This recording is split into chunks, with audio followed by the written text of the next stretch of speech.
Bom, então a 16.2, como eu disse, trata dos tipos de ondas, tá? Então nós temos aqui, que são as ondas que nós vamos trabalhar, são as chamadas ondas mecânicas, as ondas eletromagnéticas e, finalmente, uma outra aqui que eu vou falar com um pouco mais de detalhe, porque geralmente a gente não escuta, não entende muito sobre essas ondas, que é chamada de ondas de matéria. Essa aqui, geralmente, as pessoas nunca viram ou viram com menos detalhes, que as ondas de matéria, que é de fato que eu vou até falar mais aqui nessa sessão. Bom, então, como a gente está vendo, né, essas ondas elas podem ser divididas em três tipos principais. Então, nós temos as ondas mecânicas, eletromagnéticas e as ondas de matéria. Ondas mecânicas. O que vem a ser essas ondas mecânicas? As ondas mecânicas, elas só existem na matéria. Então, se você tiver o vácuo, você não possui ondas mecânicas. Então, ela precisa de um meio material. Nem toda onda precisa de um meio material para se propagar. Tá certo? Como a gente vai falar, as ondas eletromagnéticas é um exemplo onde você não precisa de um meio material, ela se propaga no vácuo. Mas as chamadas ondas mecânicas, que é de fato o que nós vamos trabalhar nesse capítulo, elas necessitam de um meio material para se propagar. Então, essa informação é importante a gente ter em mente. Ondas mecânicas precisam de matéria. Ou elas propagam no ar, ou elas propagam numa corda, ou elas propagam em algum fluido. Não sei, mas ela precisa de um meio material. Então, como exemplo de ondas mecânicas, a gente tem as ondas do mar, as ondas sonoras. O som não propaga no vácuo, então se você não tiver um meio para ela se propagar, ela não se propaga, as ondas sonoras. E as outras ondas que podem exemplificar são as ondas sísmicas, né, do terremoto. Então, quando você tem um terremoto, né, você tem um efeito aí em cascata que gera uma onda, né, que é chamado de onda sísmica. Então, esses três exemplos, a onda do mar, a onda sonora e a onda sísmica, são as ondas mecânicas que só existem na presença de um meio material. Em especial, essas ondas mecânicas, elas são governadas pelas leis de Newton. Como a gente vai ver, nem todas as ondas são governadas pelas leis de Newton. As ondas de matéria, principalmente, né, elas são baseadas na mecânica quântica do que nas leis de Newton. Então, essas ondas ditas mecânicas, elas precisam de um meio material e são governadas pelas leis de Newton. Então, esses são os dois aspectos importantes que a gente precisa ter em mente. Muito bem. A segunda onda que nós precisamos falar aqui, para definir os tipos de onda, são as ondas eletromagnéticas. As ondas eletromagnéticas, ao contrário das ondas mecânicas, ela não precisa de um meio material. Não precisa. As ondas eletromagnéticas, elas se propagam no vácuo. Por exemplo, as ondas luminosas das estrelas, né, elas atravessam o vácuo de todo o espaço para chegar até nós. A luz que o Sol emite, ela atravessa toda a região entre o Sol e a Terra, que é um vácuo eletromagnético, né, e até nos alcançar aqui. Então, ondas eletromagnéticas, elas atravessam o vácuo até nos atingir. Não precisa de um meio material para se propagar. Outros exemplos de ondas eletromagnéticas, nós temos a luz visível, nós temos a luz ultravioleta, nós temos as ondas de rádio, de televisão, raio-x, micro-ondas, enfim, todas as ondas eletromagnéticas, elas se propagam no vácuo e elas também têm uma propriedade extremamente importante, que foi o Einstein que postulou, que elas se propagam com uma velocidade constante no vácuo. Seja qual for a onda eletromagnética, raio-x, infravermelho, ultravioleta, não importa. Qualquer onda eletromagnética no vácuo possui uma velocidade fixa, que a gente chama geralmente pela letra C, que é a velocidade dela, que é aqui exatamente 299.792.458 metros por segundo. Então, essa é a velocidade de toda onda eletromagnética que se propaga no vácuo.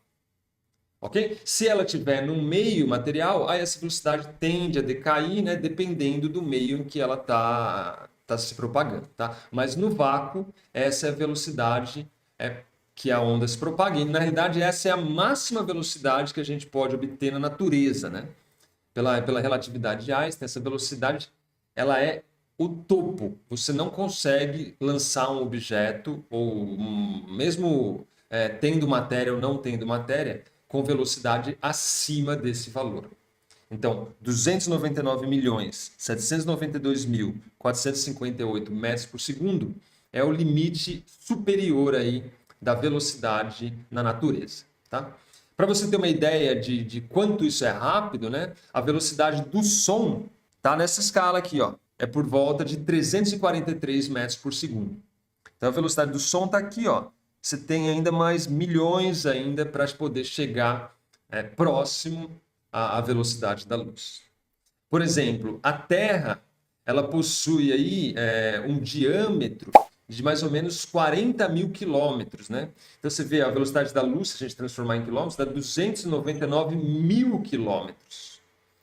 E a Terra tem 40 mil quilômetros. Então você consegue em um segundo, com um feixe de luz, dar algumas voltas na Terra, aí, umas 6 voltas na Terra, dado que o diâmetro é 40 mil quilômetros e a velocidade da luz é 300 mil quilômetros por segundo. Então são 6 voltas aproximadamente na Terra, aí, um pouco mais, 7 voltas até, com um único pulso de luz que atravessando no Equador, obviamente falando. Muito bem. As ondas eletromagnéticas, né, até o começo do século passado, 1900, elas eram vistas, né, como exatamente como o próprio nome diz, como ondas, né? Mas com o advento da mecânica quântica em 1900, né, 1900 e pouquinho, e com a ideia de Planck para resolver um experimento, né, chamado de catástrofe do ultravioleta, a gente começa então a entender que, de fato, em alguns momentos, em alguns experimentos, essas ondas eletromagnéticas, elas podem ser tratadas como partículas, tá certo? Então, para resolver esse problema da catástrofe do ultravioleta, o Planck ele propõe uma discretização da energia. O que ele fala é que uma fonte emissora de luz, por exemplo, ela não pode emitir um valor qualquer de energia. Ela tem uma escala própria, e essa escala mínima é a energia de um quantum de energia, de um pacote mínimo de energia. Você não consegue ter um fóton com metade dessa energia ou 2/3 dessa energia. É sempre um múltiplo inteiro dessa energia que é quantizada. Então isso veio, né, em 1900, né, uns 100 anos atrás, um pouco mais. E isso nos leva, então, agora a chegar nas ondas de matéria. Então, o que vem ser as ondas de matéria? Então, finalmente, o nosso terceiro item é as ondas de matéria. Então, ó, até agora, ondas mecânicas precisam do meio material, são resolvidas ali pelas equações de Newton. Ok. Segundo caso, ondas eletromagnéticas não precisam de um meio material para se propagar e, em geral, né, nós já vemos como ondas, apesar que, dependendo do experimento, como a gente vai ver agora, né, agora eu vou falar um pouco mais na hora de falar sobre ondas de matéria, essas ondas eletromagnéticas, elas podem, de fato, se comportar como partículas, o que traz aqui o que a gente chama de dualidade onda-partícula. Então, isso eu vou explicar um pouquinho mais de detalhes agora, onde a gente entra, então, falando sobre ondas de matéria. Bom, o que vem a ser ondas de matéria? O que isso quer dizer? Então, no começo do século XX, como eu disse, os cientistas eles começaram a se incomodar com um experimento que eles estavam fazendo que era altamente contraditório.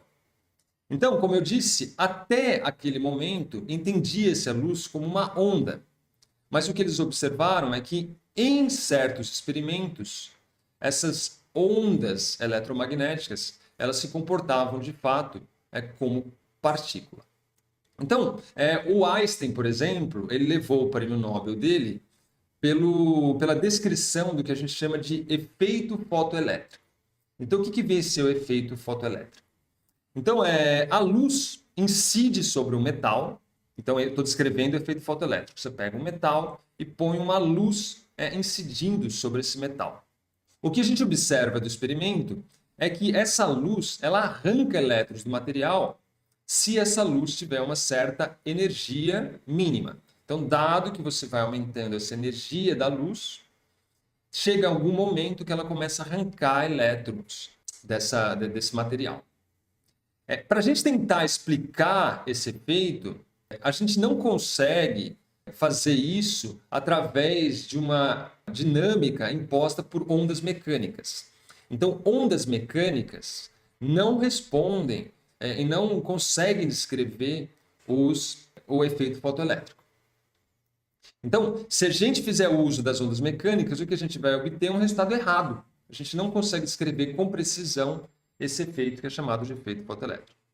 A única forma de descrever o experimento é se a gente descrever a luz como um ente, como uma entidade que cede energia em pacotinhos, que foi a ideia do Planck. De fato, Einstein usou as ideias do Planck, escreveu a catástrofe do corpo negro, a catástrofe do ultravioleta, na realidade, que é o problema do corpo negro, e baseando-se nas ideias do Planck, da discretização da luz, ele consegue, então, resolver o problema também do efeito fotoelétrico. Então, foi assim que o Einstein resolveu, supondo que a energia era emitida em pacotes, que ele resolveu o problema da emissão de elétrons, dado que você tem uma incidência de luz eletromagnética. Com essa análise discreta da luz, ele então consegue predizer os resultados medidos no laboratório. Ok, mas até aí o que tem a ver com ondas de matéria, Calma que a gente vai chegar lá, a gente ainda não chegou. Mas é importante ter em mente que no século passado, no começo do século passado, alguns experimentos mostraram que sua descrição não existia se nós puséssemos as ondas eletromagnéticas como ondas de fato, mas sim se nós fizéssemos uso de uma discretização da luz, mostrando, inserindo como partícula. Então, a ideia do efeito fotoelétrico, só para a gente deixar bem claro aqui, em suma, a ideia é a luz só fornece energias em pacotes, de forma que a energia de cada pacotinho ela é igual à energia de cada pacotinho, ela é proporcional à frequência da luz. Então, existe uma constante de proporcionalidade que é a constante de Planck vezes a frequência. Então, você não consegue, dado uma frequência, ter uma energia que é metade desse valor, ou 2/3 desse valor. Não, é sempre um múltiplo inteiro desse valor. Essa é a energia de um pacote de energia mínimo fornecido pelas ondas eletromagnéticas. Ou seja, ou a minha luz fornece todo o pacote, toda essa energia, ou ela não fornece absolutamente nada. Então, a ideia é, você tem um metal, está aqui o meu metal, eu venho aqui com uma luz, está aqui a minha luz, e o que eu observo é que eu tenho a emissão aqui de um elétron, e isso aqui é o que a gente chama de efeito fotoelétrico. Muito bem. Mas aí você vai se perguntar, mas a luz não era de fato uma onda, Como é que é isso aí? O que tá por trás, afinal, dessa brincadeira? Era onda ou não era onda, Afinal, ou é partícula? O que a gente sabe hoje em dia é que, dependendo do experimento, dependendo de como você olha para a luz, às vezes ela se comporta como onda, às vezes ela se comporta como partícula. Para mostrar isso aí, eu trouxe alguns videozinhos aqui. Então, me dá um segundo que eu vou puxar aqui para poder mostrar para vocês. Primeiro, eu vou mostrar a luz como sendo onda, tá? Então, tem um experimento muito famoso, que é o experimento de dupla fenda, que você pega, então, faz duas fendas bem estreitinhas aqui, bem próximas uma da outra. Você manda um laser, naquelas dupla fenda, e o que você enxerga lá é um padrão de interferência sendo formado no antiparo. Então, o meu primeiro vídeo é esse vídeo aqui, ó. Tá aí, ó. Então aqui, ó, o que a gente vê são as duplas fendas, tá vendo? Você tem dupla fenda aqui também você tem mais espaçadas, né? São fendas espaçadas. No exemplo aqui, a gente vai mandar um laser nessa fenda aqui, ó. Então, o que que acontece? A gente tem um raio laser, tá aí, ó, as duplas fendas, os espaçamentos em milímetros, né? Dá 1/4 de milímetro. Você liga um laser,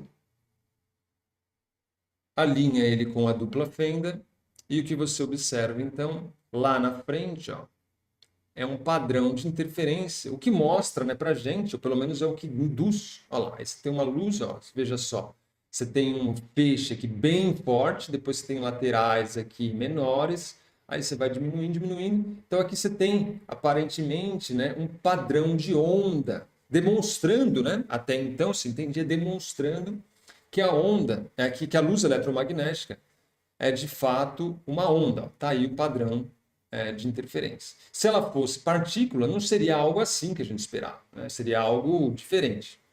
Então, a ideia aqui, nesse experimento aí, então eu vou retirar o meu livro, é algo assim, ó. Como é que a gente observa o experimento de dupla fenda? Então, você tem aqui uma fenda, outra fenda. Você manda aqui, então, um feixe de luz. E o que você observa aqui no anteparo, você põe o seu anteparo aqui. O que você observa, então, é que o que aparece aqui, vou pôr aqui um pontinho aqui, outro pontinho aqui, outro pontinho aqui, só para me ajudar a desenhar. O que você observa é algo assim, ó, uma onda, tá mal desenhado aqui, mas entenda uma onda aqui, ó, aonde você tem uma alta intensidade, depois uma um pouquinho menor, um pouquinho menor, um pouquinho menor, e assim vai. Então, é um padrão de onda aqui, que é o que a gente enxerga ali no nosso vídeo, né? Você tinha aqui um feixe bem forte, um feixe aqui mais fraquinho, um outro mais fraquinho, aqui médio e aqui fraquinho. A intensidade, né, depende dessa altura aqui, ó, mais intenso, mais aqui super intenso, depois vai caindo e vai caindo, dando esse padrão aqui, que é o que a gente observava no nosso videozinho ali. Então, se você olhar o vídeo aqui, só vou pôr de novo aqui, ó, tá aqui o nosso padrão, né, de interferência, exatamente como eu desenhei aqui. Então, isso de fato mostra, né, que a onda que a onda eletromagnética é de fato uma onda e não partículas. Se fosse partículas, né, o que a gente esperaria é que iriam ter feixes aqui, elas iriam se acumular aqui, você ia ter um outro feixe aqui, elas iriam se acumular aqui, e aí então você teria dois pontos aqui totalmente iluminados e o restante todo vazio, se elas por acaso fosse uma partícula. Mas, de fato, o que se observou, né, em 1900 é que ela, mesmo sendo partículas, ela ainda assim produz esse padrão de interferência. Como assim? Então, agora a gente vai fazer o mesmo experimento, porém, a gente vai diminuir a intensidade desse feixe de luz. Então, a gente vai diminuindo a intensidade, vai deixando ele bem apagado mesmo, deixando praticamente no escuro. O seu filamento ali está lançando pouquíssima radiação por unidade de tempo, uma coisa mínima. O que acontece nesse cenário? Quando você, então, diminui essa intensidade da luz. Então, eu tenho um outro vídeo para mostrar para vocês entenderem o que acontece quando eu diminuo a intensidade dessa luz. Como eu disse, agora a gente vai pegar e vai diminuir a intensidade desse feixe e vai mandar agora a radiação, mas com uma luz bem fraquinha, muito fraca mesmo. O que se observa, então, vou mostrar aqui o meu vídeo, tá aqui, é algo desse tipo aqui. Ó. Então, o que se observa, ó, que começam a aparecer os pontinhos ali, que são os choques dos fótons. Então, a luz eletromagnética agora, de fato, vem se mostrando como partícula nessa situação. E o mais interessante de tudo é que se você esperar bastante lançar vários e vários fótons, o que você observa no final das contas, ó, preste com bastante atenção, é um padrão de interferência exatamente igual como aquele antes quando você tinha luz composta por uma onda. Se você olhar com cuidado, você vai ver que tem um ponto de máximo aqui, um outro ponto de máximo aqui e aqui. Então você vê o padrão de interferência se construindo novamente, mesmo quando a luz agora se comporta como uma partícula. Para a gente descrever esse experimento, somente fazendo uso da mecânica quântica. É a mecânica quântica que proíbe esses pontos de cair em algumas regiões e aumenta a probabilidade de ela cair em outras. Então, a região que ela tem mais probabilidade de cair essas partículas de luz é essa região central. Aí depois tem essas duas regiões que a probabilidade é um pouquinho menor, mas ainda é uma boa probabilidade. E aí vai indo, né, formando esse padrão de interferência, dado esse caráter aí, mesmo dado esse caráter ondulatório, aliás, da particular, né, da partícula das ondas eletromagnéticas, ou da luz da radiação eletromagnética. Tá claro? Então, isso punha meio em xeque as ideias, né? Porque você tem agora um sistema onde a luz se comporta, às vezes, como onda e, às vezes, se comporta como partícula, né? E isso vai depender do experimento que eu estou trabalhando, do experimento que eu tô executando, né? Mas tudo bem, até aí ok, né? A gente ainda assim, independente de ser partícula ou onda, a onda eletromagnética ainda são denominadas ondas eletromagnéticas, certo? Independente se é onda ou partícula, elas ainda se propagam no vácuo, tá certo? Não precisa de um meio material, como já dito, né? Então, de fato, ondas eletromagnéticas não precisam de um meio material. E isso induziu, então, a novas ideias que vai, então, nos levar a, finalmente, né, as ondas de matéria. Então, imagine esse cenário. Temos esse cenário e agora, então, a gente chega até um cara chamado Louis de Broglie, que ele fez a seguinte pergunta. Então, deixa eu apresentar o nosso amigo de Broglie, Louis de Broglie, e ele se fez a seguinte pergunta. O que o de Broglie perguntou isso em 1924. Ele fez uma tese exatamente sobre isso. A tese de doutorado dele é sobre isso e, no fundo, deu o prêmio Nobel para ele em 1929, se eu não me engano. Então, o de Broglie fez a seguinte pergunta. Ok, se a luz, que até então a gente entendia como onda, se comporta como partícula, e o elétron? O elétron, nós temos o entendimento, esse é nosso amigo eletrônico aqui, de que ele é uma partícula.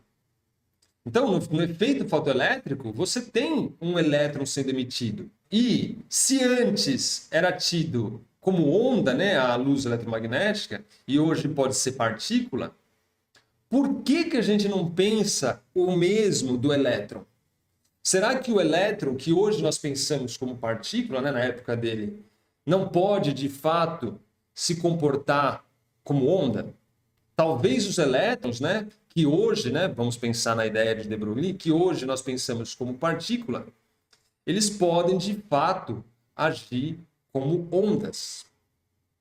E é aí que vem, então, a ideia de ondas de matéria. Então, o que o de Broglie puxou do chapéu, na época ninguém tinha feito nenhum experimento nesse sentido. Ele simplesmente falou, olha, gente, eu acho que tem uma coisa aí por trás. Se esse elétron pudesse se comportar como uma partícula, a gente tem que, de alguma forma, associar um comprimento de onda, né? Um comprimento de onda a gente vai ver, mas é basicamente o tamanho de uma onda. A gente tem que associar ela a um comprimento de onda. E a ideia do de Broglie, então, foi supor que o elétron, de fato, ele tem um comprimento de onda associado a ele, que é dado por um lambda do elétron, que nada mais é do que o H, que é a nossa constante de Planck, dividido pelo momento desse elétron. Então, o comprimento de onda associado à matéria, porque essa onda, agora estou querendo associar uma onda à matéria, por isso chamados então de ondas de matéria, ela teria aí um comprimento de onda H sobre P. A grande pergunta é por que ele pôs isso, né? De onde ele tirou essa ideia, né? A ideia começa, né, do fato de que um ente que nós imaginávamos como onda se comportando como partícula. Aí ele fez o caminho inverso. Bom, se eu tenho um ente que se comporta como partícula, talvez, às vezes, ela se comporte também como onda, né? E o comprimento de onda é esse aqui. Pum, e joga na tela lá o comprimento de onda. Mas por que ele pegou esse comprimento de onda? É porque, de fato, o comprimento de onda da luz, ele nada mais é do que H sobre P. Onde o P aqui nada mais é do que, nesse caso aqui, o momento do fóton. O momento da partícula que compõe, né, as ondas eletromagnéticas. Então ele simplesmente fez uma analogia. Bom, se a luz tem um comprimento de onda que é dado por H sobre P, então o elétron também deve ter um comprimento de onda associado com H sobre P. Aqui vale enfatizar, não vou entrar em detalhes, tá? Mas esse P aqui é o momento do fóton, né? E você pode ficar em dúvida, mas espera aí, o fóton não tem massa, né? E o momentum é m vezes v, né? Então, como assim? Como é que é o momento do fóton? Na realidade, esse momento do fóton sai das equações da relatividade, tá? Que é a nossa expressão, que é a equação mais famosa, talvez matemática ou física do mundo, que é a nossa, na forma completa dela, pelo menos, é a nossa expressão e ao quadrado igual a m0 ao quadrado, c à quarta, mais p ao quadrado, c ao quadrado, né? Então, quando a gente não tem velocidade nenhuma associada, a gente tem a famosa expressão E igual a mc ao quadrado, tá vendo? Tá aqui, ó. Mas quando tem uma velocidade associada, você tem mais um termo extra aí, que é mais p ao quadrado, c ao quadrado. No caso do fóton, a massa é zero, então esse termo dá zero, porém, ó, tem uma energia associada a ele, tem um momento associado a ele. Essa energia aqui é essa energia aqui. Então, no fundo, isso aqui também pode ser escrito como h ao quadrado vezes f ao quadrado.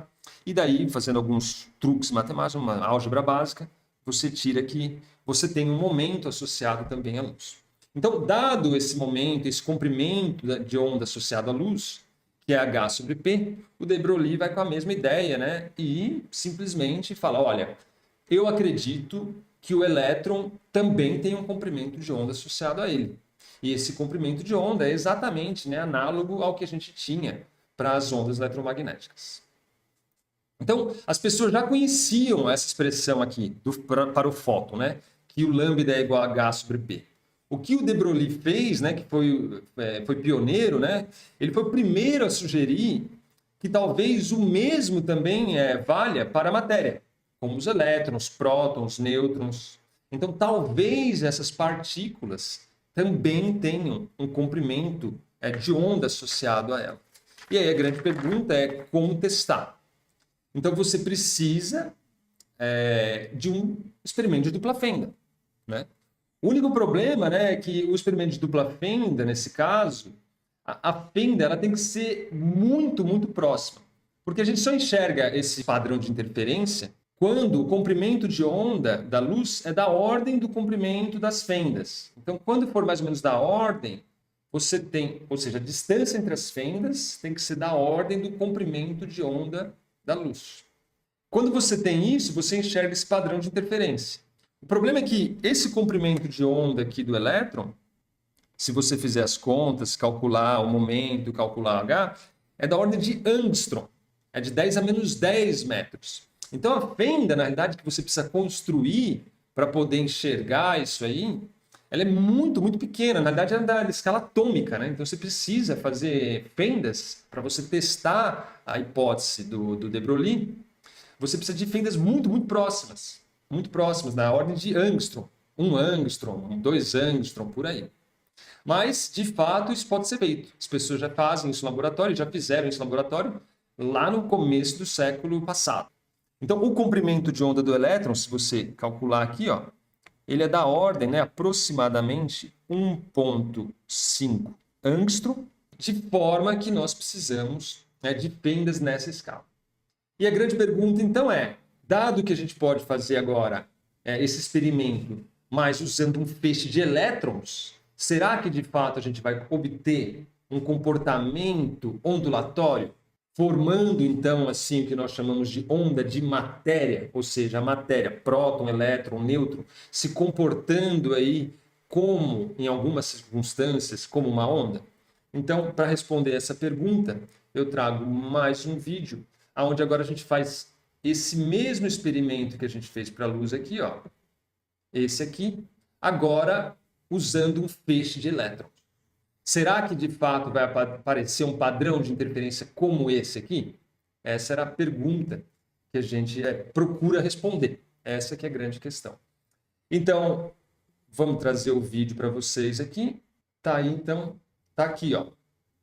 Agora é o mesmo experimento feito anteriormente, porém fazendo uso de um feixe de elétrons. E o que a gente observa, ó, é os elétrons se chocando um a um. Eles vão se chocando, vão se chocando, vão se chocando.